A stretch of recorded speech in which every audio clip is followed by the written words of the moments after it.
Chapter 1. A Headquarters on Manhattan. Right and left, the streets on Manhattan led to the waterfront. On horseback or afoot, a citizen eventually wandered down to the wharves, where a variety of snows, brigantines, barks, flatboats, and an occasional frigate strained on their moorings as the tide rose and fell. It was thus on an autumn morning, October 27th, 1787, with a tinge of chill in the air as housewives picked at the vegetables and fish piled in carts on Front Street. On Queen Street, workmen unloaded lumber amid the sound of sawing and hammering. Along the wharves, merchants scanned billboards announcing the wares to be auctioned before noon. Seagulls glided overhead on the incoming ocean breeze, screeching as they surveyed the scene for discarded fish heads and other trash dumped in gutters or thrown off piers. At the London coffee house, conversations took place amid steaming cups of tea, coffee, chocolate, or hot water flavored with black West Indian rum. If James Madison wandered as far as the coffee house that day, he must have dodged the fishmongers and the draymen without giving them much thought. Surely a stop at John Maclean's print shop was on Madison's itinerary, for the day's business began with a quick perusal of the New York Independent Journal.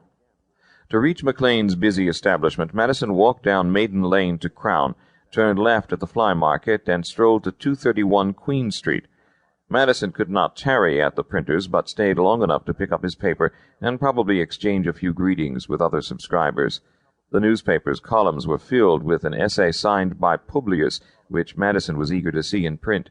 The author was Alexander Hamilton, but that was the printer's secret shared with Madison and John Jay.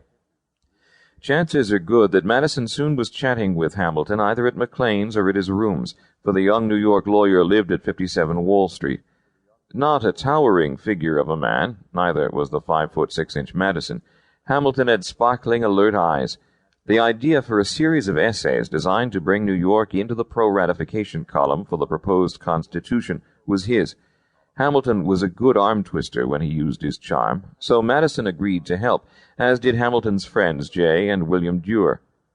Gouverneur Morris, the peg-legged gentleman who'd written the final touches into the proposed Constitution 6 weeks earlier at Philadelphia, also was asked to contribute. At any rate, the arrangements were made secretly to give the essays the appearance of objectivity, as though the real author was a public-spirited citizen who ground axes for no one. Hamilton, convinced that public opinion might force the stubborn New York political machine headed by Governor George Clinton to backtrack, found the printers cooperative. John Maclean's best customers were the lawyers and merchants who regarded Clinton as a provincial character, jealous of any attempt to weaken the state government he controlled. Clinton's strength was upstate New York, and around the Manhattan Battery he had more critics than friends. John Lansing and Robert Yates, Clinton's political allies, had walked out of the Philadelphia Convention in a huff. They wanted no part of the new plan of government that would diminish the power of Clinton and his coterie. But Hamilton, placed on the New York delegation to please Manhattan's merchant community, had a different idea. Quietly, he pursued the notion that newspapers could exert enough pressure to weaken Clinton's resistance to the new plan. And Hamilton knew the local scene well enough to realize that only one newspaper printer was sympathetic to Clinton's policies. Besides the Independent Journal, Hamilton found the printers of the New York Packet and the Daily Advertiser willing to give him space. The plan was to submit 4 essays each week to appear until the state ratifying convention met next June. Accordingly, Hamilton chose the pen name Publius, buttonholed his friends for aid, and even, if tradition is to be credited, wrote his first essay on board a sloop bound from Albany to New York. The original scheme had its drawbacks. Madison soon learned that despite Hamilton's assurances, the brunt of the work would fall on his pen and Hamilton's.